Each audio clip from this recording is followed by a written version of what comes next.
And now, to further deepen our understanding and explore diverse perspectives on the implications of these tax measures, we are now moving towards a panel discussion on direct taxation, for which I would like to invite our distinguished panelists to please come on the stage one by one. Our first panelist is Mr. Khalid Mahmood, who is a partner at KPMG Tasir Hadi & Co., and he is serving as a senior leader in tax and corporate advisory services. He brings extensive experience in tax structuring, compliance, and strategic advisory for leading organizations. So please give a huge round of applause to Mr. Khalid Mahmood. And our second panelist is Mr. Mohammad Mahmood Bikia, who is a partner at A. Ferguson & Co. He's an experienced professional in tax and advisory services. He's associated with leading professional bodies and brings expertise in taxation practice and compliance. So please give a huge round of applause to Mr. Mohammad Mahmood Bikia as well.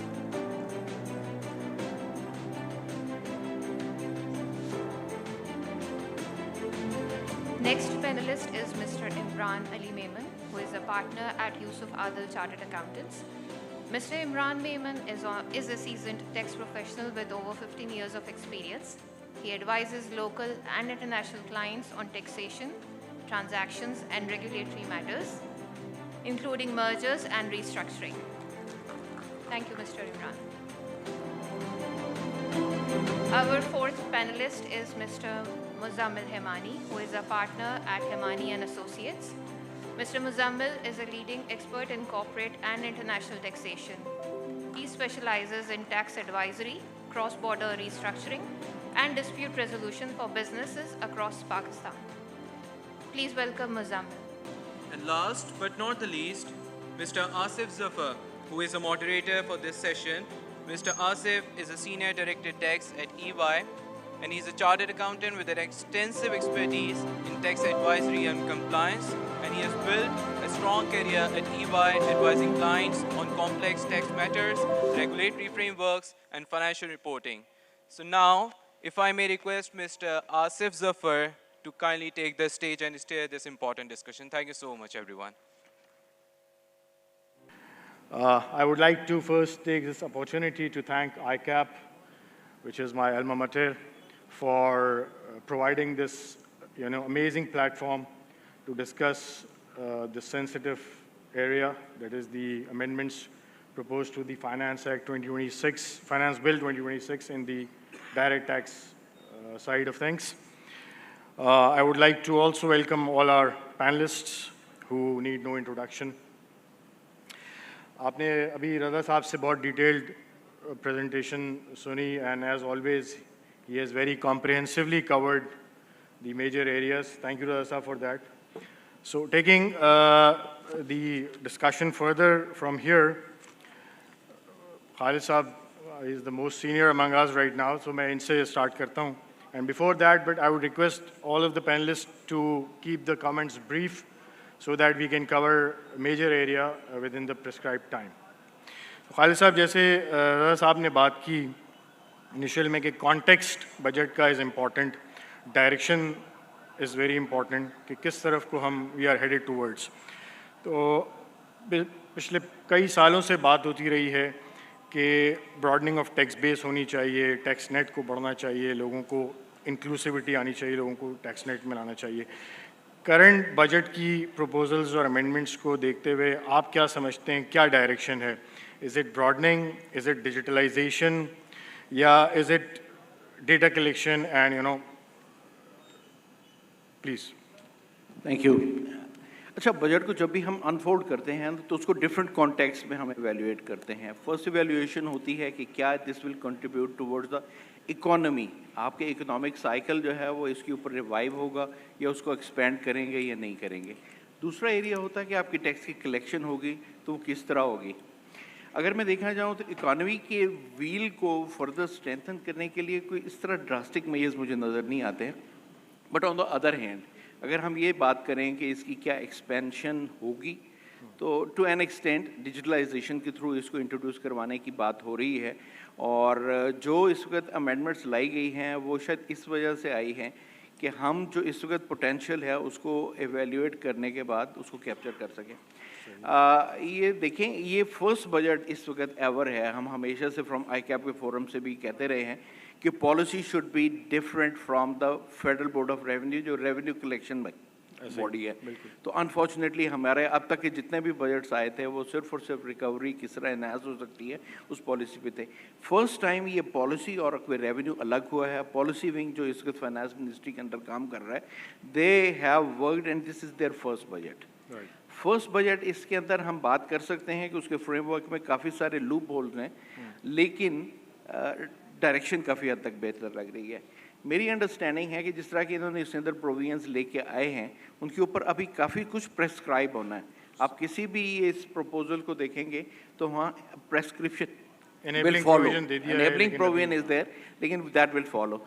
जिस तरह की अभी आपने एक provision देखी होगी कि ये आपके एल्गोरिथमिक सेटलमेंट सिस्टम है, ये एक बहुत बड़ी चेंज है जो जनरली लोग ये अंडरस्टैंड कर रहे हैं कि शायद ये एग्जिस्टिंग टैक्स पेयर के लिए होगा।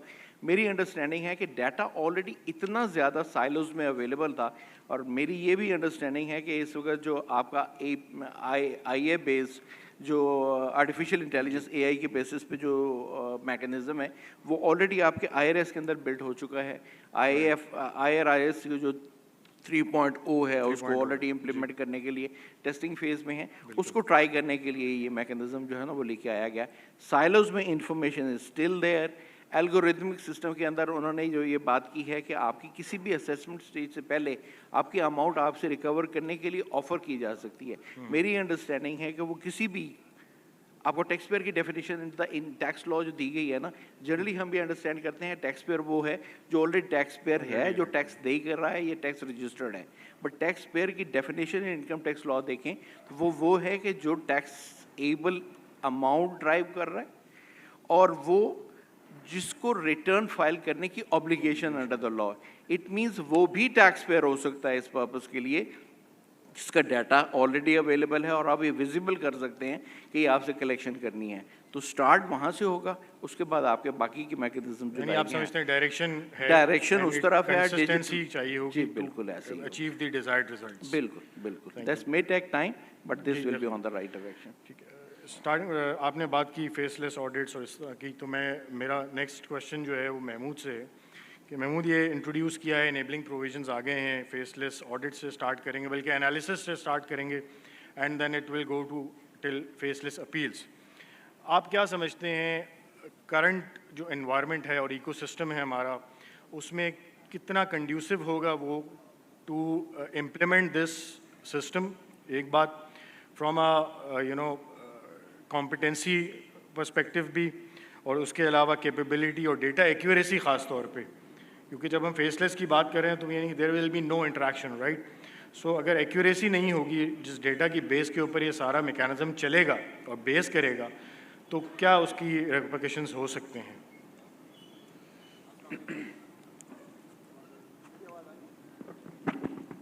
आई थिंक अब आवाज़ आ रही है। अस्सलाम वालेकुम और गुड इवनिंग एवरीवन।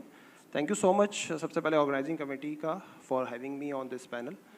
अच्छा आसिफ, आपके सवाल में एक और चीज़ मैं ऐड करना चाहूँगा जो खालिद साहब ने तस्करा किया, एल्गोरिथमिक जो असेसमेंट का कॉन्सेप्ट डाल दिया गया है। अच्छा, एक बात आई थिंक हमें क्रेडिट देना चाहिए गवर्नमेंट को कि पिछले 2-3 सालों में या 5 सालों में काफ़ी एक फोकस रहा है गवर्नमेंट का टेक्नोलॉजी के इस्तेमाल पे। पहले इनडायरेक्ट टैक्स में कैटेगोरिकली POS लाया गया, लास्ट ईयर इनवॉइसिंग का कॉन्सेप्ट लाया गया, और अब इस बार फेसलेस और एल्गोरिथम बेस्ड असेसमेंट का कॉन्सेप्ट लाया जा रहा है। तो this is not typical FBR budget जो हमेशा रेट चेंज के ऊपर इन्हिसार कर रहा होता था। इस बार कुछ अच्छे कॉन्सेप्ट हमने बोरो किए हैं, जैसे अभी की नोट स्पीकर रज़ा साहब ने मेंशन किया कि ग्लोबली ये ट्रेंड ऑलरेडी था, ग्लोबली ये ऑलरेडी चीज़ें थी, हमने इसको बोरो किया है। एक चीज़ जो हमें नहीं करनी चाहिए, जो हमें अपनी ही गलती से सीखना चाहिए, वो ये कि लास्ट टाइम हम जब लास्ट ईयर इनडायरेक्ट टैक्स के लिए सारी टेक्नोलॉजी का इस्तेमाल हमने जब इंट्रोड्यूस किया था, तो गवर्नमेंट की कोशिश ये थी कि 7 दिन के अंदर पूरे पाकिस्तान पे ये अप्लाई हो जाए, जिसकी एडमिशन गवर्नमेंट खुद ने बाद में की कि इसको फिर एक रोड मैप के बेसिस पे एक बाकायदा 4-5 महीनों का एक पूरा प्रोसेस दिया। इनिशियली उन्होंने 7 दिन का टाइम दिया था कि आप इसको इम्प्लीमेंट कर दें। I think these are the area जो कि फेसलेस के लिए कहें या डिजिटल बेस असेसमेंट के लिए कहें, गवर्नमेंट को सोचना चाहिए कि इसको थोड़ा फेस वाइज मैनर में लाया जाए, एक चीज़। दूसरा, ट्रांसपेरेंसी इज़ वेरी इंपॉर्टेंट, कि किस बेसिस पे, किस अजम्पशंस पे ये सब कुछ किया जाएगा। आई वॉज रीडिंग समवेयर के 450 ट्रिगर पॉइंट्स असाइन किए जाएंगे, जिसकी बेसिस पे कोई भी टैक्स पेयर आइडेंटिफाई होगा उस असेसमेंट के डोमेन में आने के लिए। अब वो कौन सी 450 अगर हैं ट्रिगर पॉइंट्स तो कौन सी हैं, और वंस अगर कोई टैक्स पेयर इसके अंदर आपने कंसिडर कर लिया, फॉर एग्जांपल आपने एक particular segment of tax payer को कर दिया कि वो थ्रू दिस डिजिटल असेसमेंट के थ्रू ही उसकी असेसमेंट होनी है एट इंसेप्शन, फिर आप उसको बाहर कर दें नॉर्मल असेसमेंट से, फिर आप उस पर फर्दर बर्डन ना डालें कि आपने ये तो फेस करना ही है, साथ साथ रूटीन रेगुलर असेसमेंट भी फेस करनी है। I think identification of particular segment, अगर आपने कोई फेज वाइज मैंने कोई स्पेसिफिक सेगमेंट पे करना है, फॉर इंस्टेंट इंडिविजुअल पे करना है, सैलरीड पे करना है, तो फिर इसको फिर बाकी असेसमेंट से बाहर कर दें। आप इसको वाकई में, अगर आपका कहना ये है कि फैसिलिटेशन है, तो make it like a facilitation. इसको फिर सैलरीड इंडिविजुअल को इस प्रोसेस में अगर लाना है तो बाकी रेगुलर प्रोसेस से बाहर कर दें, कह दें कि कोई नोटिस नहीं आएगा आपको। I think that has to be very much clear on their part कि वो क्लैरिटी के साथ लाएँ। सेकेंडली, रोड मैप होना चाहिए। ऐसा नहीं हो सकता कि 1 जुलाई पे हर बंदा उस रिजीम के अंदर आ जाए। अगर चाहते तो फिर डेफिनेटली इंफ्रास्ट्रक्चर भी, आई एम अज्यूमिंग कि 3.0 जैसे खालिद साहब ने मेंशन किया, वो इतना गियर्ड अप होगा, इतना इक्विप्ड होगा कि उसमें ये सारी चीज़ें ऑटो जनरेटेड होंगी, ऑटो पॉपुलेटेड होंगी और हमें कुछ नहीं करना होगा। ये हमारी एक ख्वाहिश है, या ये हमारी एक जो लग रहा है जिस तरह के इकदाम है उसमें ये हमारी एक्सपेक्टेशन है। सेकेंडली, लगता ये कि it's more of a deterrence, क्योंकि पिछले जैसे अभी हमने रज़ा साहब की प्रेजेंटेशन में सुना कि काफ़ी सालों से डाटा तो गैदर कर लिया है, और अब लगता ही है कि जितने डिफरेंट मोड्स से हमारे पास डाटा ऑलरेडी मौजूद है फॉर नॉन फाइलर या फॉर ट्रांजैक्शन बेस्ड टैक्सेशन का, अब शायद उस पर AI बेस एक असेसमेंट किया जाएगा कि कहाँ से क्या इन्फॉर्मेशन आ रही है, उसकी बेस पे आपके रिटर्न में क्या चीज़ आनी चाहिए थी जो कि मिसिंग है। तो आप नहीं समझते, जैसे आपने कहा कि ट्रांसपेरेंसी होनी ज़रूरी है पहली बात, और एक पैरामीट्रिक सिलेक्शन हो या उसकी एक पैरामीट्रिक बेसिस हो, बजाय इसके कि एक enabling provision latte for digital side of things, जो डेटा अवेलेबल है, जैसे आपने कहा कि बहुत डेटा अवेलेबल है, पहले उसको सॉर्ट आउट करते, उसकी बेसिस के ऊपर पहले कुछ मैनुअल तरीके से चीज़ों को देखते 1 साल 2 साल फेज़ मैनर में, और फिर इसको इम्प्लीमेंट करते तो बेहतर रिजल्ट्स आ सकते थे। बिल्कुल, शायद यही वजह है कि ये लाने की वजह यही है मेरे ख्याल से, जो डाटा ऑलरेडी मौजूद है उसी को यूज़ किया जाएगा। But I totally agree with your suggestion and my also suggestion कि इसमें आप कोई स्पेसिफिक सेगमेंट को पहले स्मॉल सेगमेंट को कर दें, टेस्ट बेसिस के फिर उसको आप इंकरेज करने के लिए या उनको थोड़ा सा सपोर्ट देने के लिए फिर उसको नॉर्मल प्रोसेस से बाहर कर दें। ये नहीं हो सकता कि मैं सिस्टम बेस्ड ऑडिट भी करवाऊँ, बाद में मैनुअल ऑडिट भी करवाऊँ। तो थोड़ा सा आप इसको एक लेवरेज में देखें। At the end of the day आप किसकी बात कर रहे हैं, उसी टैक्स पेयर की बात कर रहे हैं जिस पर अगर ये फेसलेस नहीं भी होता तो वैसे भी नेट में था, वो वैसे भी नोटिस फेस कर रहा था। तो अगर फेसलेस में अगर आउटसाइड द नेट वालों को अगर आप टारगेट कर रहे होते तो मैं कहता कि आप दोनों चीज़ों को रहने देते, लेकिन अगर ऑलरेडी एक बंदा नेट में था, आप उसी पे एक नई चीज़ ला रहे हैं, तो पुरानी चीज़ से कम उसको इम्यूनिटी दे दें। एग्रीड।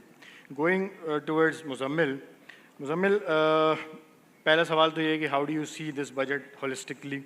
क्या ये IMF ड्रिवन बजट है या कुछ टैक्स पेयर के लिए भी इसमें है? आपके short comments before we move to the specific amendments. बिस्मिल्लाहिर्रहमानिर्रहीम। Thank you Asif. देखिए, बड़ा एक रेलेवेंट आपका जो है वो क्वेश्चन है। तो रज़ा साहब की प्रेजेंटेशन से ही अगर मैं इसको रिलेट थोड़ा सा कर लूँ कि IMF का कितना इसमें इनपुट है, तो आप जब PNL को देखेंगे हमारे, तो 15.26 ट्रिलियन जो है वो रेवेन्यू FBR का टारगेट है। 14.3 जो है वो इस साल का जो अचीव हम करने जा रहे हैं, तो उसमें से 8 ट्रिलियन का तो आपकी इंटरेस्ट की डेट पेमेंट है। तो अगर आपको IMF स्टेबलाइजेशन के लिए फाइनेंसिंग दे रहा है, अल्टीमेटली लाइफलाइन है, तो फिर ऑब्वियसली कोई भी डेटर होगा, कोई भी लेंडर होगा, तो वो आपको क्रेडिट वर्दिनेस भी चेक करेगा, फिस्कल जो आप कितना डिसिप्लिन है उसको भी चेक करेगा, आपके जो एक्सपेंडिचर के कट करने के मेजर्स हैं, जो कि अनफॉर्चुनेटली नहीं है, ठीक है, लेकिन ज़्यादातर रिलायंस हमारी, और फिर इंटरेस्टिंगली हम देखते हैं कि भाई जो रेट्स की चेंजेस हैं वो की जाती हैं। तो फिर इसी तरह से IMF इस चीज़ को भी देखेगा कि किस तरह से आपके जो रेवेन्यू मेजर्स हैं वो किस एक्सटेंट तक जो है वो इम्प्रेसिव हैं। अच्छा, साथ साथ अगर हम ये देखें कि आईएमएफ के रोल के साथ क्या हमारा भी इसमें कोई इनपुट है या नहीं है, ठीक है, तो ऑब्वियसली आपने जो अच्छे मेजर्स लिए हैं इस दफ़ा लिटिगेशन को रिड्यूस करने के पर्सपेक्टिव से, या टैक्स बेस की एक्सपेंशन के पर्सपेक्टिव से, या टेक्नोलॉजी ड्रिवन जो टूल्स हैं उसको यूज़ करने के पर्सपेक्टिव से, वो कमेंडेबल है।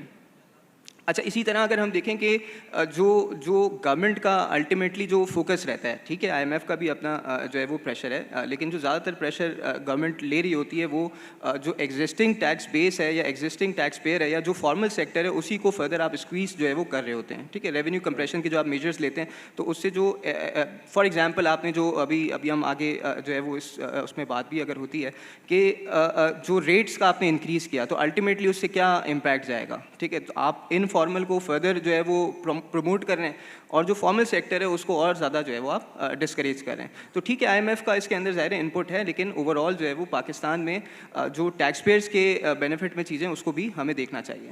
आप कह रहे हैं मतलब आईएमएफ अलाइंड ज़रूर है लेकिन आईएमएफ ड्रिवन नहीं है। बिल्कुल। इमरान, आपसे नेक्स्ट मेरा सवाल है, जैसे मुज़म्मिल ने भी कहा और रज़ा साहब ने भी अपनी प्रेजेंटेशन में ये बात की कि डायरेक्ट टैक्स भी जो है ना वो इनडायरेक्टली एक इम्प्लीमेंट कर दिया जाता है इन दी फॉर्म ऑफ विदहोल्डिंग। अभी फिर बैंकिंग कंपनीज़ के ऊपर और फाइनेंशियल इंस्टीट्यूशंस के ऊपर ये ऑब्लिगेशन आ गई है कि सोशल मीडिया जो रिसीट्स हैं उनके ऊपर विदहोल्डिंग होगी, और इससे पहले हम हर साल ही देखते रहे हैं कि मल्टीपल सेक्शंस और प्रोविजंस इंट्रोड्यूस किए जाते हैं जो बैंकिंग कंपनीज़ को स्पेशली और फाइनेंशियल इंस्टीट्यूशंस को और अदर जो टैक्स पेयर्स हैं with in the tax net उनको ऑब्लिगेट किया जाता है कि आप विदहोल्डिंग करें और जमा कराएं। How do you see this going on? ये क्या इसी तरह चलता रहेगा? कॉस्ट ऑफ डूइंग बिजनेस उन कंप्लाइंट टैक्स पेयर्स के लिए बढ़ती रहेगी जो ऑलरेडी ओवरबर्डन है, आई वुड से। तो इस पर आपका क्या और किस तरीके से हम इसको मिनिमाइज हमें करना चाहिए, किस तरह कर सकते हैं? जी, थैंक यू आसिफ। आपकी ऑब्जर्वेशन बिल्कुल ठीक है कि हमारे यहाँ जो विदहोल्डिंग के प्रोविजंस हैं वो बहुत ज़्यादा हैं और ऑलमोस्ट हर फाइनेंस सेक्टर में कुछ ना कुछ नए एडिशंस हो जाते हैं। मैं सुबह में ही थोड़ा सा इसको गो थ्रू कर रहा था तो मुझे लगा कि अराउंड 40 के करीब जो है हमारे यहाँ विदहोल्डिंग के प्रोविजंस हैं, और उसमें भी जैसे आपने कहा कि बैंक्स के लिए या डिफरेंट फाइनेंशियल इंस्टीट्यूशंस के लिए हर दफ़ा कुछ नए प्रोविजंस ले जाते हैं कि जिसमें कहा जाता है कि पर्टिकुलर ट्रांजेक्शन के ऊपर विदहोल्डिंग करनी चाहिए और उसकी रिपोर्टिंग भी करनी चाहिए। जैसे हमने लास्ट ईयर देखा था कि 6E इंट्रोड्यूस करवाया गया था जिसमें डिजिटली ऑर्डर्स गुड्स से रिलेटेड कंप्लायंस डाल दी गई बैंक्स को और फाइनेंशियल इंस्टीट्यूशन के ऊपर। इस मरतबा सोशल मीडिया कंटेंट क्रिएटर्स के रिलेटेड सेक्शन 154B इंट्रोड्यूस करवाया गया है। तो ये सारी चीज़ें ऑब्वियसली मेन कोर बिजनेस जो बैंकिंग का है उससे पटे नहीं करती, उनकी कंप्लायंस को बढ़ाती है। और ऑब्वियसली इसमें जैसे हम नए सेक्शन की बात करें 154B, जैसे रज़ा ने भी अपनी प्रेजेंटेशन में कहा कि उसमें कुछ इबाहम है कि किस तरह से आइडेंटिफाई होगा कि कौन सी ट्रांजैक्शंस हैं जिसके ऊपर टैक्स कटना है। अपेरेंटली ऐसा भी लग रहा है कि ये ट्रांजैक्शन पहले से ही 154A के एम्बिट में थी और अब जो है दोबारा से एक नया सेक्शन लाके उसको कॉम्प्लिकेट बनाया गया है। तो उस पर भी क्लैरिटी की ज़रूरत है कि ये किस तरह से ऑब्टेन होगा और किस तरह से बैंक्स जो है इनेबल करेंगे अपने आप को कि इस तरह की ट्रांजैक्शन के ऊपर विदहोल्डिंग करें। क्योंकि इस तरह से अगर हम देखें तो फॉर एग्जांपल कुछ IT प्रोफेशनल्स हैं जो कि फ्रीलांसिंग का काम कर रहे हैं जिनकी अमाउंट्स आ रही हैं और 154A में उनकी विदहोल्डिंग हो रही है, और कुछ वही IT फ्रीलांसर्स जो हैं कोई कंटेंट क्रिएट करके भी जो है वो इनकम अर्न कर रहे हैं जो कि नए सेक्शन के अंडर में आएगा। तो वो किस तरह से बाइफरकेट होगा कि कौन सी इनकम फ्रीलांसिंग के दायरे में आती है और कौन सी इनकम जो है नए सेक्शन के दायरे में आती है। तो ये इस तरह के मसले तो होंगे और ऑब्वियसली अनफॉर्चुनेटली ये कल्चर जो है विदहोल्डिंग प्रोविजंस का काफ़ी अरसे से है और बढ़ता जा रहा है। और हम लाइटर नोट में अक्सर ये भी कहते हैं कि हमारा इनकम टैक्स ऑर्डिनेंस जो है विदहोल्डिंग टैक्स ऑर्डिनेंस है। तो ये चीज़ तो है अपनी जगह पर, इसको कैसे टैकल करना है आगे और किस तरह से होपफुली जो नए मेजर्स लिए जा रहे हैं जिसमें डेटा ड्रिवन प्रोसीजर्स हैं या डेटा को यूज़ करने का है, तो उससे होपफुली कुछ ऐसे हो सकता है तरीके निकल आएँ जिससे ये प्रोविजंस के ऊपर इन्हिसार कम हो जाए। Thank you Imran. Moving on to next question, Mahmood आपसे सवाल है कि नई रिक्वायरमेंट आई है और रिट्रोस्पेक्टिव रिक्वायरमेंट आई है मशीन रीडेबल फाइनेंशियल स्टेटमेंट्स उसको आपने 2026 के रिटर्न के साथ you have to submit those machine readable. तो मेरा अपना ख्याल तो ये है कि प्रोसीजरल रिक्वायरमेंट है तो रिट्रोस्पेक्टिविटी के ऊपर शायद इतना कोई सवाल शायद ना उठे। द पॉइंट इज़ के बहरहाल एक स्पेसिफिक रिक्वायरमेंट है और एक स्टैंडर्ड फॉर्मेट पे फाइनेंशियल स्टेटमेंट्स जो ऑलरेडी पब्लिश हो चुके हैं उसको लाने में एक कॉस्ट है, एक टाइम कंस्ट्रेंट्स है। तो आप नहीं समझते कि ये रिट्रोस्पेक्टिव ला के और with in a very short time frame उसको इम्प्लीमेंटेशन के लिए, तो ये दिस विल क्रिएट हैसल भी होगा और साथ में हो सकता है कि वो स्टैंडर्डाइज्ड फॉर्मेट भी उस तरीके से डेवलप इतनी जल्दी ना हो सके या इम्प्लीमेंटेशन उसकी ना हो सके। आपकी बात यहाँ तक तो इस हद तक तो ठीक है कि इनकन्वीनियंस है, लेकिन अभी अगर हम देखें तो अकाउंट्स तो क्लोज़ होने हैं 30 जून के, तो कॉर्पोरेट्स के लिए तो शायद फिर भी वर्केबल है, और जिनके स्पेशल ईयर था जो दिसंबर 31 पे कंक्लूड कर चुके हैं। लेकिन अगेन ये इसका ताल्लुक अगेन उसी ग्लोबल उनके जो आस्पेक्ट है कि सारी चीज़ें इंटरकनेक्टेड करना चाह रहा है गवर्नमेंट, कि faceless integration, use of data and use of AI tools. तो मकसद तो अच्छा है, बट इसमें यू आर राइट कि इस वक्त के लिए इनकन्वीनियंस है। उन तमाम कॉर्पोरेट्स के लिए जो अपने अकाउंट्स क्लोज कर चुके हैं उनको शायद कन्वर्ट करना पड़ेगा अपने अकाउंट्स को ऑन मशीन रीडेबल फॉर्मेट। लेकिन अगेन मेरे ख्याल से इतना कोई प्रैक्टिकली दुश्वारी कोई इतनी खास होगी नहीं इसमें। अगेन अगर इसको नेक्स्ट ईयर से भी कर लेते फॉर स्पेशल केसेस तो कोई हर्ज नहीं था, कोई हर्ज नहीं था।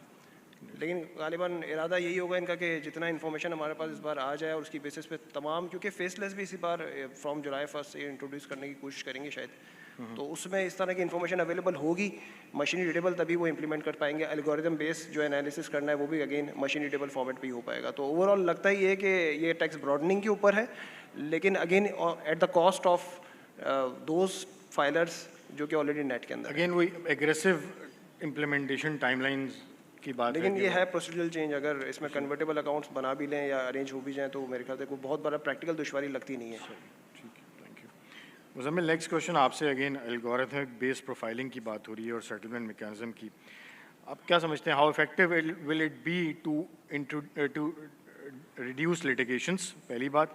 और दूसरी बात यह है कि क्या पैरामीटर्स होने चाहिए इसकी सिलेक्शन के लिए या इसको इम्प्लीमेंटेशन के लिए, और क्या सेफगार्ड्स इन प्लेस होने चाहिए टू अवॉइड लिटिगेशन या ट्रांसपेरेंसी लाने के लिए इस पूरे सिस्टम के अंदर।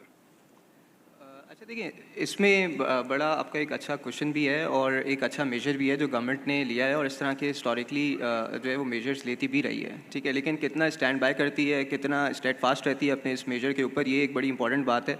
और वो जब रूल्स आएंगे तो ज़्यादा फर्दर जब इसमें डिटेलिंग होगी तो पता चलेगा। लेकिन कुछ अच्छी चीज़ें इसमें ये है कि फॉर एग्जांपल कमिश्नर के अप्रूवल की रिक्वायरमेंट नहीं है, आप उसके बगैर जो है वो प्रोसीडिंग्स को जो है वो सॉल्व कर सकते हैं। डिफ़ॉल्ट सरचार्ज और पेनल्टी का वेवर इसके अंदर जो है वो ग्रांट जो है वो किया गया है।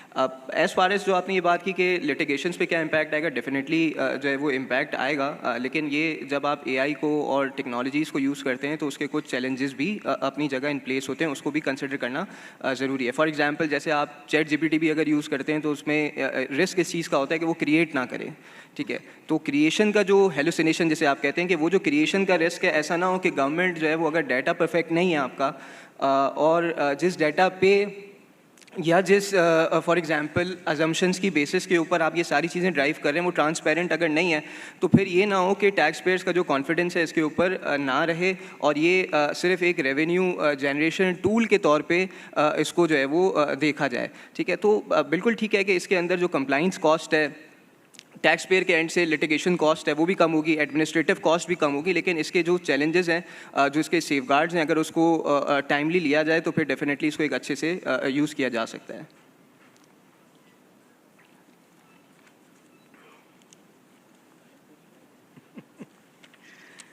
क्विकली इमरान आपकी तरफ आता हूँ। फिस्कल स्पेस की बात हो रही है और उसकी बेसिस के ऊपर जो रिलीफ थोड़ा बहुत दिया गया है सैलरी टैक्स पेयर्स को in the form of reduction of rate, बल्कि स्लैब्स इंट्रोड्यूस हुए हैं और सुपर टैक्स सरचार्ज जो है, आप क्या समझते हैं कि how positively this will impact the purchasing power considering the overall inflationary pressures और पेट्रोल प्राइस हाइक्स हैं और बहुत सारे, तो और क्या एवेन्यूज़ हो सकते थे कि जिसको थोड़ा सा हमें कंसिडर करते हुए शायद यहाँ स्पेस बन जाती? देखिए, सैलरी क्लास के रिलीफ की अगर हम बात करते हैं तो हम अगर उसके डिफरेंट एंगल हो सकते हैं। अगर हम सिर्फ 26 और 27 को कंपेयर कर रहे हैं तो वहाँ पे तो हमें रिलीफ नज़र आ रहा है 8% टू 14%। लेकिन फिर वहाँ पे भी आप देखेंगे स्टेट बैंक की अभी मॉनेटरी पॉलिसी अनाउंस हुई है तो वहाँ पे डबल डिजिट में इन्फ्लेशन रिपोर्ट हुआ 11.7%। तो वो तो बहुत सारा वहाँ पे कंज्यूम होता हुआ नज़र आ रहा है। और जैसे आपने कहा कि अभी पेट्रोल की प्राइसेस और ये सारी चीज़ें इन्फ्लेशन बढ़ रहा है तो आई डोंट थिंक कि कोई रियल रिलीफ मिला है। और जब हम बात करें कि जब से रेट बढ़ना शुरू हुए 23, 24 और उस ऑनवर्ड हम रेट्स की बात करें तो इस वक्त भी मेजर स्लैब्स वो हैं कि टैक्स पेयर बहुत सारे स्लैब्स ऐसे हैं जो 22 में जो टैक्स दे रहे हैं उससे ज़्यादा टैक्स दे रहे हैं। तो उसका मतलब है कि over the 5-6 years salary class को कोई रिलीफ मिला ही नहीं है। ऐसा लग रहा है कि वो गुलजार साहब के अल्फाज में कि आदतन तुमने कर दिए वादे, आदतन मैंने एतबार किया। तो कुछ ऐसी सूरत हाल हो गई कि पुरानी सिचुएशन पे वापस आ गए। बिल्कुल। अच्छा, आई थिंक कुछ ऐसे एलिमेंट्स हैं जिस पे काम हो सकता था, जैसे थ्रेशोल्ड की लिमिट है 6 लाख की लिमिट है जो कि आई थिंक 2019 में तो उसके बाद वो अभी तक उसको रिवाइज़ नहीं किया गया। फिर हम बात करते आते हैं हर दफ़ा प्रपोजल में कि पीएफ कंट्रीब्यूशन एम्प्लॉयर पार्ट जो होता है वो 150,000 से ऊपर अगर जाएगा तो उसकी एग्जेम्पशन नहीं होती और टैक्सेबल हो जाता है। तो ये 150,000 की फिगर जो थी वो 2016 में चेंज हुई थी। अब 10 साल हो गए उस चीज़ को चेंज करने में क्या मुज़ायका है। और दूसरी तरफ इंटरेस्टिंगली आप देखें कि गाड़ियों की टैक्सेशन होती है कंपनी प्रोवाइडेड, वो होता है 5% ऑफ कॉस्ट या फेयर मार्केट वैल्यू अगर वो लीज पे हुई होती है। तो वो इम्पैक्ट आप देखें कि आउटर इंडस्ट्री की जो कॉस्ट बढ़ी है प्राइस वो तो एम्प्लॉयज़ बेयर कर रहे हैं। एक तरफ इन्फ्लेशन बढ़ता है तो एम्प्लॉयज़ की कॉस्ट बढ़ जाती है, दूसरी तरफ 150,000 की लिमिट को 5 लाख क्यों नहीं किया जा रहा। अच्छा पॉइंट है। आई थिंक महमूद आप सजेशंस इसमें आगे फॉरवर्ड करेंगे दूसरे प्लेटफॉर्म से और यहाँ पे हमारे यहाँ सामने बैठे हैं रजा साहब, चेयरमैन एनोमली कमेटी हमारे सामने बैठे हैं, वो नोट कर लें। इसमें सजेशन मेरा ख्याल है सैलरी टैक्स पेयर के हवाले से जानी चाहिए। महमूद साहब, नेक्स्ट क्वेश्चन मेरा खालिद साहब आपसे है और ये बेसिकली सीजीटी के हवाले से है कि एक प्रोवाइज़ो था हमारे यहाँ डिवीज़न 7 में जिसमें चार्जेबिलिटी वो विद होल्डिंग का रेट 25% था और चार्जेबिलिटी वॉज 15 और इसमें बहुत सारे लिटिगेशन के इश्यूज थे। अभी उन्होंने उसको वापस से वहाँ चार्ज का लफ्ज़ ले आए हैं। तो आप क्या समझते हैं, एक तो ये जो पुराने केसेस हैं जो अगर चल रहे हैं इस रेट डिफरेंस की वजह से उन पे क्या इम्पैक्ट आएगा, और दूसरे चार्जेबिलिटी को आपने लिंक कर दिया है विद होल्डिंग के साथ। हम ये बहुत और सेक्शंस में भी बात करते रहे हैं कि chargeability should be separately defined और उसको विद होल्डिंग के साथ लिंक नहीं करना चाहिए। तो उसका क्या आप समझते हैं कि इम्पैक्ट होगा? आई थिंक अभी इस कैपिटल गेन टैक्स की जो वो डिवीजन 7 म्यूचुअल फंड्स की प्रोविजन है। अच्छा, अभी देखिए कैपिटल गेन की टैक्सेशन जो है ना ये सेपरेट रजीम है जो कि 37A से फ्लो करती है, फिर 100B में जाती है और अल्टीमेटली 8 शेड्यूल में जाती है। 37A की ही अंडर ये जो आपके डिवीजन 7 है ना उसके रेट्स दिए गए हैं। 37 चार्जिंग प्रोविजन है, आपके वो चार्ज कर रहा होता है। ओवरऑल मैकेनिज्म जो है नेशनल क्लियरिंग कंपनी की तरफ के वो उसी की कलेक्ट भी करेगा और डिपॉजिट उसी की कंप्यूटेशन होनी है, वही कलेक्ट करेगा और उतनी अमाउंट डिपॉजिट हो जाएगी। वेयर एज ये वो एंटिटीज़ हैं जिन्होंने खुद अपने तौर पे उसकी कलेक्शन करनी थी। अब अगर डिवीजन 7 को देखें ना तो इसको टेबल के अंदर चार्जिंग उसी रेट पे हो रही है। उसके अलावा फर्स्ट सेकंड थर्ड प्रोवाइजर्स जो हैं उसमें से फर्स्ट सेकंड दोनों वो भी चार्जिंग ही है, उसमें रेट की वेरिएशन है लेकिन चार्जिंग से ही रेट कर रही है।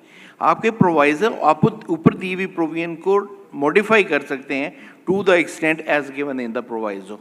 तो वो शायद डिपार्टमेंट ने ये अंडरस्टैंड किया है कि वो वाली एक मिस्टेक हो गई थी, यहाँ पे इन एंटिटीज़ के ऊपर हमें हाई रेट पे टैक्स देना था और क्योंकि वहाँ डिडक्टेड का वर्ड यूज़ किया हुआ था उस डिडक्शन की वजह से यही आगे केसेस भी बने कि टू द एक्सटेंट इन्होंने डिडक्ट करना था, टैक्सेबिलिटी आपकी टेबल पे होनी थी, तो उसको उन्होंने इक्वेट कर दिया। अब आता हूँ मैं आपके उस क्वेश्चन पे कि ये चेंज आ जाने के बाद जो प्रीवियस लिटिगेशन थी उसके ऊपर इम्पैक्ट क्या आएगा। अनटिल अनलेस इसकी मॉडिफिकेशन यानी इसको रेट्रोस्पेक्टिविटी को स्पेसिफिकली ना प्रोवाइड कर दिया जाए या इसको एज एन एक्सप्लेनेशन के तौर पे ना ऐड किया जाए तो previous cases let to rest हो जाना चाहिए टू माय अंडरस्टैंडिंग। आज की डेट में स्पेसिफिक सिग्निफिकेंट अमेंडमेंट है, आइडिया दे दिया। हाँ इस डेट पे है और इस डेट पे जो आपकी चेंज आई है उसके बाद से एप्लीकेबल होना चाहिए और प्रीवियस जितनी भी अमाउंट्स थी वो डिडक्टेड ही क्यों कंसिडर होनी चाहिए और उनकी चार्जेबिलिटी ऊपर टेबल के रेट्स की बेसिस पे होनी चाहिए। देखिए इसी से कनेक्टेड एक जो क्वेश्चन है वो ये है कि ऑप्ट आउट कर दिया का ऑप्शन जो है वो ख़त्म कर दिया है फ्रॉम NCCPL। तो अब उसमें जो फैसिलिटी थी वो पर्टिकुलरली रेलेवेंट थी टू नॉन रेजिडेंट इन्वेस्टर्स जहाँ double tax treaties exactly apply करती हैं। नहीं, ये बहुत सिग्निफिकेंट अमेंडमेंट है। क्या बहुत फॉरेन इंस्टीट्यूशनल इन्वेस्टर पे क्या इम्पैक्ट आएगा, क्या कॉन्फिडेंस लेवल होगा फॉर इन्वेस्टिंग? ये खासी डिस्टर्बेंस होगी। अब ये देखें, आपकी जो फॉरेन टैक्स ट्रीटीज़ हैं उनको ऑलरेडी प्रोटेक्शन गिवन है और आपकी ये सेंक्टिफिकेशन ऑलरेडी दी हुई होती है। आप उन्हीं को ही ऑप्ट आउट का मैकेनिज़्म आपने यहाँ प्रोवाइड किया हुआ था। अब अगर आप उसको वेकेट कर लेंगे तो उन सारे केसेस के अंदर नेशनल क्लियरिंग, जिसको आपने एक कलेक्शन का मैकेनिज्म दिया हुआ है, उसके पास आप कोई भी चीज़ नहीं लेके जा सकते और उसके लिए मैंडेटरी हो जाएगा कि उसने कलेक्शन करनी है। तो ये खासा डिस्टॉर्टिंग है, खासा डिस्टर्बिंग है। इस प्रोविजन को किसी न किसी फॉर्म में लेके आना चाहिए, क्योंकि ट्रीटीज़ की प्रोटेक्शन आपने ऑलरेडी प्रोवाइड की हुई है, उसे आप वेकेट नहीं कर सकते। और इसके अगेंस्ट में उसने रीड कर रहा था कि अगर सेक्शन 159 भी देखा जाए तो वो स्टार्ट होता है आप स्पेसिफिक विद होल्डिंग प्रोविजन से रिलेटेड। अनफॉर्चुनेटली ये 37A उसके अंदर फॉल नहीं करता है। तो आपको उसके साथ रिलेट करने के लिए या तो 59 के अंदर जो 159 सेक्शन है, इससे रिलेटेड उस प्रोविजन को वहाँ लेके जाएं ताकि इसका मैकेनिज्म एक्सपैंड हो जाए फॉर दीज पर्पसेस। अदरवाइज ये बहुत बड़ी प्रॉब्लम है और ये आपको रिवर्स करना पड़ेगा। Thank you. और one more suggestion for ICAP to be presented annually committee के लिए। और लास्टली महमूद, एक आपसे सवाल है, टाइम थोड़ा जो है वो हमारे पास शॉर्ट है, कि अभी हमने रिसेंटली देखा कि जब 4C का ऑर्डर आया फेडरल कॉन्स्टिट्यूशनल कोर्ट का, उसके बाद डिफ़ॉल्ट सरचार्ज के नोटिसेस जो हैं वो भरमार हो गई। अच्छा, रिसेंट बजट में पेनल्टीज़ को बहुत ज़्यादा इन्हांस किया गया है, many folds I would say. तो आप क्या समझते हैं कि ये किस तरह रिफ्लेक्ट करेगा उन कंप्लाइंट सेक्टर्स के ऊपर जिनकी वन ऑफ कोई बोनाफाइडे मिस्टेक या एरर हो जाता है या डिले हो जाता है, और इसको क्या रैशनलाइज होने की ज़रूरत नहीं है इसको, ताकि as a deterrent measure use किए जाएं rather than as a revenue generating measures जो हम अभी रिसेंट पास में देख रहे हैं? Asif, I am conscious of the fact कि आपको पहली स्लिप आ गई है, तो I will try to keep myself precise. अच्छा, इसमें इतफाक़ से वेरी कैंडिडली सेइंग, इनिशियली मुझे इतना कोई इम्पैक्ट इसका अंदाज़ा नहीं हो रहा था कि पेनल्टी को जितना भी चेंज किया उसका कोई बहुत ज़्यादा सिग्निफिकेंट इम्पैक्ट आएगा। But lately after few days जो सबसे प्रोमिनेंट रिएक्शन आया है ना इस वक्त, वो इंडिविजुअल्स का आया हुआ है ऑन पेनल्टीज़। और जब उसको एनालाइज मैंने थोड़ा कोशिश की करने की कि 1000 से 25,000 किया है और 24,000 का इंक्रीज़ किया है, तो इसमें अगर आप देखें टैक्स रिटर्न, इसमें कौन लोग होंगे, अफेक्टिव्स कौन होंगे? वो शख्स जिसने रिटर्न फाइल कर दिया है और ATL में आने के लिए उसको एक सरचार्ज पे करना है। वो सरचार्ज पहले वो 1000 रुपये पे करता था, वो 24,000 रुपये एडिशनली पे करेगा। उसका इम्पैक्ट अगर 10 लाख टैक्स पे अगर ऐसे हैं, टैक्स इंडिविजुअल्स हैं जिन्होंने लेट फाइलिंग की है, तो इसका इम्पैक्ट आएगा 24 बिलियन का, विच इज़ तकरीबन इक्वल टू एक किसी मीडियम साइज बैंक की एनुअल लाइबिलिटी के बराबर। तो जो हम शुरू से कह रहे थे कि एक रेवेन्यू मेजर कौन सा है, तो अज़राए मजाक में कह सकता हूँ कि this could be one of the revenue measures जिन्होंने आई किया हुआ होगा। सेकेंडली, इसमें देखें, इसमें अगर हम दूसरी तरफ देखा जाए कि कौन लोग होंगे जो कि लेट फाइल कर रहे होंगे, हम कहते हैं अगर 30 सितंबर रिटर्न की ड्यू डेट थी, क्योंकि आप जब गवर्नमेंट से इंटरेक्ट करें तो कहते हैं 30 सितंबर हर साल पता तो है आपको, तो इसमें क्या है दुश्वारी है। आज मैं बता सकता हूँ कि अगले साल की भी 30 सितंबर है, आज मैं ये भी बता सकता हूँ कि इस साल की भी 30 सितंबर है। तो व्हाट्स द इशू? इशू ये है कि जो रिटर्न मैंने दाखिल करना है वो इस वक्त पोर्टल पे मौजूद नहीं है, और गवर्नमेंट की अपनी जिम्मेदारी ये थी, माजी की बात कर रहा हूँ, ये थी कि जनवरी 2026 में वो रिटर्न फॉर्म ऑनलाइन अवेलेबल होना चाहिए था, जो अब तक 6 महीने लैप्स होने के बावजूद अब तक अवेलेबल नहीं है। आफ्टर 1 मंथ जितने भी इंडिविजुअल हैं, हम सब यहाँ बैठे हुए हैं, इन सबको सर्टिफिकेट्स मिलेंगे, चाहे वो NCCPL का हो चाहे वो एम्प्लॉयर का हो। तो ये सारी इन्फॉर्मेशन इनको 1 महीने बाद विजिबिलिटी आएगी। और फिर रिटर्न फॉर्म लास्ट ईयर की अगर मैं एग्जांपल दूँ, बहुत पीछे नहीं जाता, 26 या 28 सितंबर को लास्ट वीक के अंदर चेंज आया था, जिसके ऊपर काफ़ी वॉइस की गई और वो चेंज फिर विड्रॉ कर लिया गया। तो अगर 28 सितंबर तक मुझे नहीं पता कि मैंने क्या रिटर्न दाखिल करना है, तो 1 अक्टूबर को मैं क्यों डिफ़ॉल्ट सरचार्ज पे करूँ गवर्नमेंट को?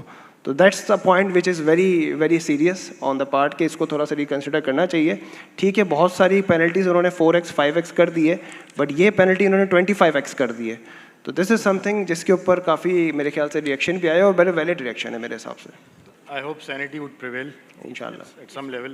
इसमें फिर कोर्ट्स को इंटरवीन करना पड़ेगा कि अगेन मेंस रिया है या नहीं है, और आपकी विलफुल डिफ़ॉल्ट है या नहीं है, तो एक और लिटिगेशन आएगी, लेकिन ये बहुत ड्रास्टिक है, इतनी नहीं होनी चाहिए। One last question before we conclude our discussion. आप में से कोई भी आंसर कर दे. It's a sort of legal question. रज़ा ने भी बात की कि री-ऑडिट और री-एवेल्यूएशन की पावर्स जो हैं वो कमिश्नर को दे दी गई हैं. और ऐसी सूरत में कि जब ऑलरेडी एक जो हैं आप चार्टर्ड अकाउंटेंट फर्म से और ऑलरेडी ऑडिट करा चुके हैं, अपनी बुक्स क्लोज कर चुके हैं, तो पहली बात ये कि क्या ये एक नया कोई लिटिगेशन तो नहीं ओपन कर देगी. दूसरी बात ये है कि जो रेगुलेटेड सेक्टर्स हैं, specially banks, insurance companies, oil and gas, जिनको अपने रेगुलेटर को स्पेसिफिकली अकाउंट सबमिट करने होते हैं, तो उसकी फिर क्या ऑथेंटिसिटी और वैलिडिटी रह गई है? मैं इसमें थोड़ा सा ये ऐड करना चाहूँगा. मेरी अंडरस्टैंडिंग है कि ये वाले प्रोविजन जो लाया गया है वो सिर्फ उन पर्पसेस के लिए है क्योंकि रेवेन्यू अथॉरिटीज़ के पास ऐसा बहुत सारा डाटा इस वक्त भी अवेलेबल है जो आपके फाइनेंशियल स्टेटमेंट्स जो सबमिट किए गए थे उनके साथ कोरोबोरेटिव नहीं है. तो उसकी कोरोबोरेशन अगर नहीं होगी तो उस कॉन्टेक्स्ट में ये आएगा. लेकिन यकीनन ये डिफ़िकल्ट मैकेनिज़्म है. इस पर एक चेक ऑलरेडी लगाया गया है कि ये जब भी किया जाएगा with the approval of chief commissioner होगा. कमिश्नर खुद से नहीं कर सकता है, तो उसने कर सकता है, लेकिन बहुत एग्जॉर्बिटेंट किस्म की ये चेंज होगी. लेकिन हम ये अंडरस्टैंड करते हैं कि जहाँ पे ये सारे के सारे डिजिटाइजेशन रिलेटेड मेजर्स लिए गए हैं, ये ओनली उन केसेस के अंदर होंगे कि जहाँ पे आप अपने टैक्स पेयर को ये रिफ्लेक्ट कर सकते हैं, अनडिनाएबल इंफॉर्मेशन उसके सामने रखते हैं, तो ओनली उन दोज केसेस अप्लाई की जाएगी, अदरवाइज ये अप्लाई नहीं होना चाहिए. जी महमूद, वेरी क्विकली. अगर मैं खालिद साहब ने जो कहा उससे एग्री करते हुए एक चीज़ ऐड करना चाहूँगा कि इस वक्त जिस शक्ल में लाया गया है इसमें काफ़ी ब्लैंकेट पावर्स दी गई हैं. ठीक है, सब्जेक्ट टू चीफ कमिश्नर की अप्रूवल किया है, बट उसमें जो लिखा हुआ है प्रीएम्बल में कि आपने सिर्फ ये देखना है कि नेचर ऑफ एंटिटी या ट्रांजैक्शन इस नौयत की है कि आपको री ऑडिट में भेजना है तो आप भेज सकते हैं. बट इसमें सबसे बड़ा सवाल ये आता है कि ऑडिटर होता कौन है, ऑडिटर की अपॉइंटमेंट होती कैसी है. ये पूरा एक लॉ गवर्न बाय SECP है जिसमें शेयर होल्डर की इन्वॉल्वमेंट है, बोर्ड ऑफ डायरेक्टर की इन्वॉल्वमेंट है, ICAP as a regulator, as a governing body involvement है. अब वो सारे प्रोसेस के होते हुए एक ऑडिटर जब अपॉइंट होता है, उसके बाद एक ऑडिटर अकाउंट्स जाते हैं एक किसी भी अफसर के पास, फिर अफसर उसको किसी भी बेसिस पे चैलेंज करके कहता है इसका री ऑडिट करवा के और उस बंदे से करवा के आओ जिसको मैं बता रहा हूँ, जिसका नाम मैं बता रहा हूँ. तो आई डोंट नो ICAP अभी इस वक्त इस डोमेन में कुछ लिख सकता है नहीं लिख सकता, लेकिन I think this is something जो कि ICAP के प्लेटफॉर्म से रेज होनी चाहिए. Thank you, all the panelists. It was pleasure, having insightful discussion with you all. As a concluding remarks, I would say कि जो key takeaways हैं हमारे आज की discussion के, वो ये है कि direction तो positive नज़र आ रही है, but उसमें consistency की ज़रूरत है. साथ साथ we should look forward towards transparency और trust building और confidence होना ज़रूरी है, ताकि ये policies जब consistently चलें तो उसके ऊपर जो टैक्स पेयर है, जो ऑल स्टेक होल्डर्स हैं, उनका एक ट्रस्ट बिल्ड हो, and we move forward within a equitable system. And we hope and pray, जैसे रज़ा ने कहा कि नाउमीद नहीं होना चाहिए, we should hope and pray Pakistan will emerge as a stronger nation in future इंशाल्लाह. फैज़ के अल्फाज पे इख्तिताम करता हूँ कि दिल नाउमीद तो नहीं, नाकाम ही तो है, लंबी है गम की शाम मगर शाम ही तो है, तो इंशाल्लाह सवेरा ज़रूर होगा. Thank you very much. Over to you, Mustafa and Almas.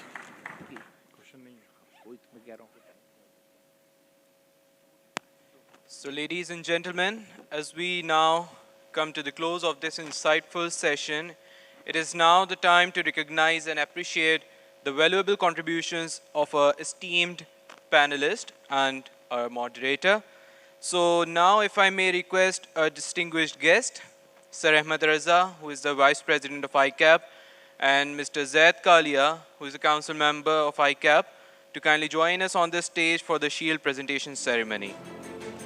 And if I may invite our respected panelists one by one to receive their shields, Mr. Khalid Mahmood. Please give him a huge round of applause.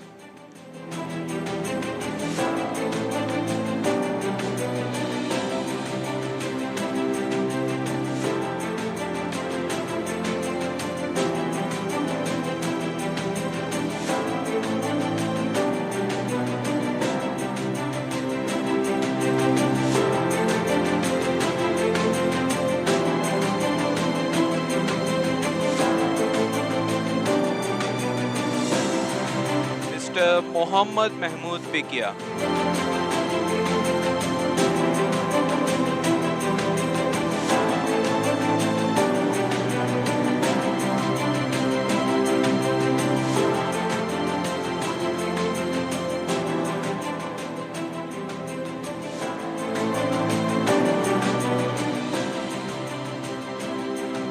Mr. Imran Ali Memon.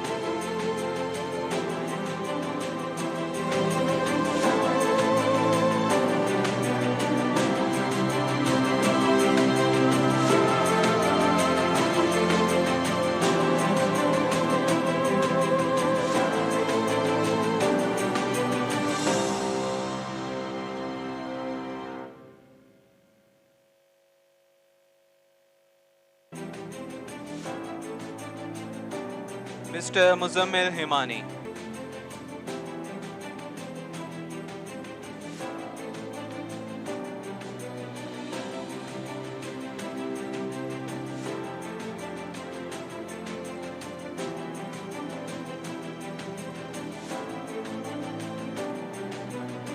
And finally, if I may request Mr. Asif Zafar to please join us on the stage to receive the Shield of Appreciation.